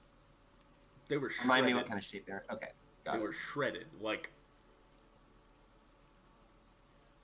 fine cuts times 1,000. Like all of them? Their clothes, torsos, face. No, I mean like. Sorry, I'm not there. The two of them, yes. Just two. Just two. Okay. 2 victims. 1 Okay. crime scene. Okay. All right. Now wait a minute. I see a bunch of the goth ones. Is it just the goth ones, which means that the other 2 groups that we met that night aren't represented? Just 2 of the group that you met with, yes. The younger sort of goth. Oh, so there's just 2 victims. Just 2 Yo, victims. they got hit Right. by the Rasen Shuriken.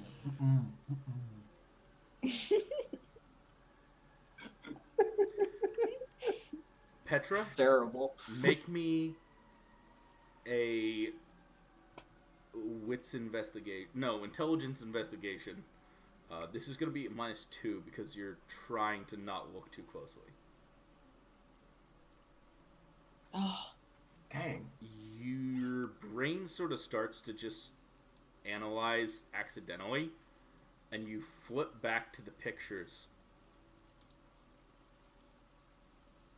There's a pattern there. You can't quite make it out. and it's overlaying itself over and over and over and over and over again, but there's definitely a pattern. Does it remind me in any way of what I saw at that couple's house? No. Okay. Wait, which couple? When we went to investigate the kidnapping. The green bows. Yeah. Oh. No. That was looping, scrawling script. This is all perfectly straight lines, almost geometric. Okay, so I take it from the way you're talking. I don't recognize, like, I don't see any particular meaning to the pattern. You but... see a pattern. You can't force yourself to try to analyze it any further than that. There's definitely a pattern there, but it's so overlaid by being repeated over and over and over again, it's been blurred.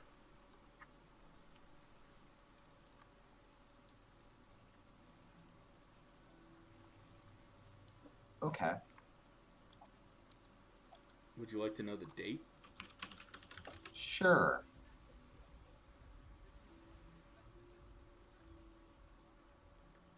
December 5th. What's today? Today's January 7th. Okay. I look up at the police officer and I say, this date, is this the date for all of these pictures? The one scene, yeah. Two victims. Okay. He reaches in and pulls out another folder, slaps it down. Another one, slaps it down. Another one, slaps it down. Another one, slaps it down. 5 scenes.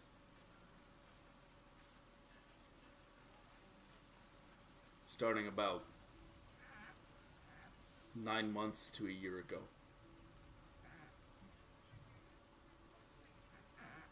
Same location, same type of victim. All young kids. Goth aesthetic.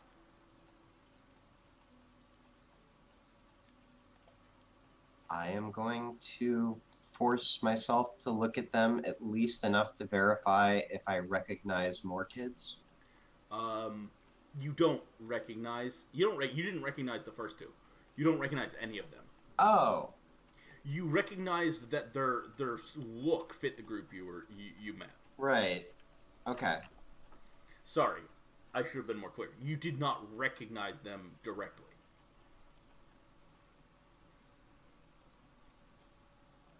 Okay. So what I'm piecing together is that either something is luring all of the goths there, or that it's something even weirder than that. Okay. They're trying not to call it a serial killer. And the way the corpses are mangled, it doesn't seem like something a human being could do. Fair enough. Are the other 4 more of the same? Yeah. Just spaced further back? He takes out a flask and takes a sip. Yeah. He offers it to you. Yeah, just a little bit. I'll hand it back and I'll say, okay, so not calling this a serial killer, so the approach is ostrich. That tends to be the approach when things don't look good. Yeah. Stuff gets sent up to me and they tell me it can't possibly be a serial killer because serial killers don't hang out in Akron. It's too small of a city. Also, except again, for Dahmer, that's fine. He didn't kill in Akron, though.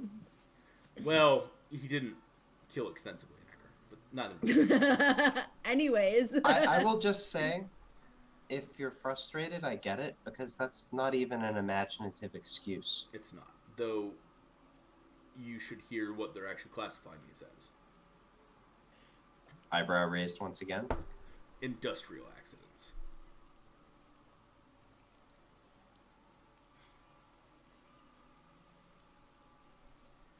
They say only a machine could have created those kind of wounds.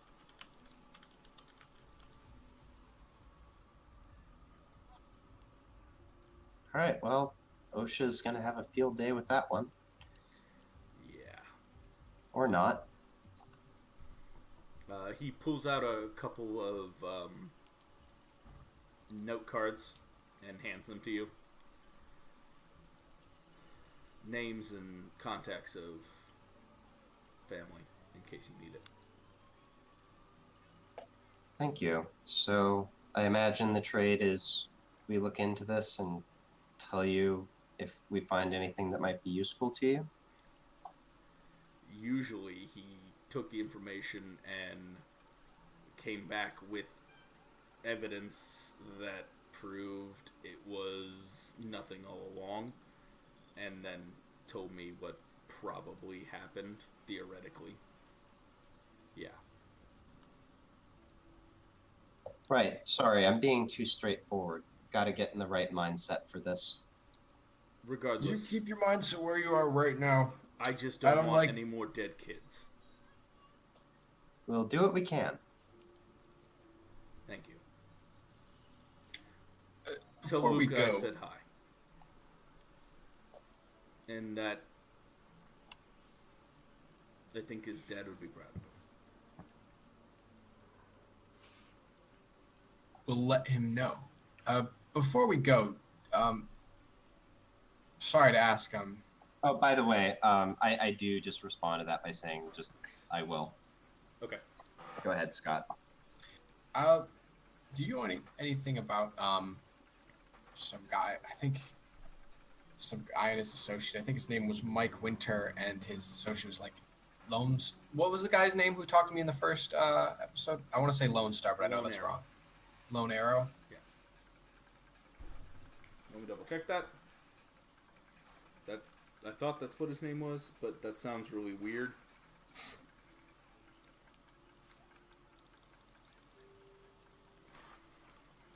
Yep, Lone Arrow. I was right. Lone Arrow Simpson. Do you know anything about a guy named Lone Arrow? Maybe Mike Winter. If there's any association between the two. He cocks an eyebrow. Yeah. What do you want to know? Oh, just kind of their position within the town. I'm a little bit new around here and haven't done much exploring. And You mixed up with the Winter Moons? what, me? No. Winter Moons? Yeah, Mike Winter's president of an MC. Motorcycle club? Oh, makes sense. He's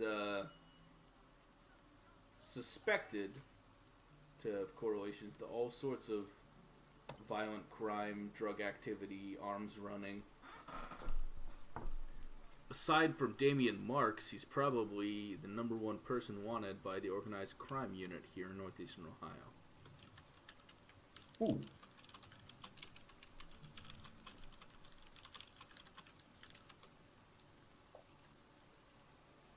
Incidentally, I'm going to go ahead and let a small amount of the surprise that I'm actually feeling show on my face, just in case it'll help sell it. He's very interested in Scott right now. Oh yeah, he notices. He looks at you. The name Damian Marks mean anything to you? Oh, I meant to respond to Scott talking about Winter and Lone Arrow. That's when the surprise showed on my gotcha. face. Okay, never mind. Yeah, that's what I was talking about. I mean, it's just sort of a like, Scott mentioning this is a surprise to me too. Is this supposed to be fake? Is that what you... No, it's not supposed to be fake. Oh. What I'm It's doing just how is, Casey's selling it right now. Gotcha. Seems what like. I'm doing is normally I would be more guarded, but I'm letting that guard down just a little bit in this instance. Gotcha. Okay. What was your name again? Scott Elwell. Scott Elwell. He takes out a notepad, writes it down. And where do you live? Just, gives his address. He writes that down. Don't leave town. I've got nothing outside of here. Well, family in Pittsburgh, but that's about it. He makes a note. Oh gosh, stop talking. Or keep us fine. Right. He looks back to Petra. You keep interesting company. Scott and I got to know each other rather recently, but he's proven reliable. Scott kind of throws a hand up just as a little bit of a finger wave. Well, suffice to say, I'm going to be passing your name along. Because Mike Winter has been high priority for a while. Don't be surprised if you get a visit from a couple of gentlemen wanting to know how you're connected. Okay. That's fair enough. He looks down at the piece of paper, looks back at the files, picks it up, tosses it behind him. That said, maybe I won't find the notepad for a couple of days. Scott kind of just nods. All right.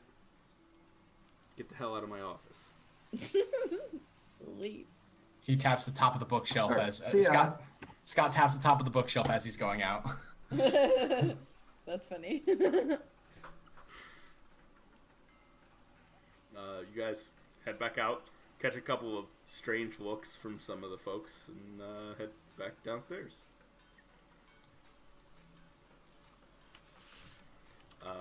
As you walk out, you look back over at the board and notice that somebody has rearranged the letters to say "usual pricks." And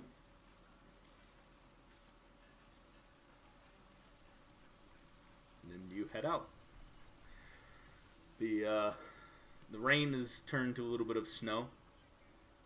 And it's gently flittering around in the northeastern Ohio gall. Because calling it a breeze would be a lie. Yeah. And as you guys head back down the stairs to the gall, whatever. Anyways. The gall of it all. I hate you guys. As Petra and Scott walk back down the stairs to the Akron Police Department and sort of shrug into their coats a little tighter, flurries of snow dancing around them. We jump back over to Maya, pouring a handful of drinks to thirsty customers, and from there to a dark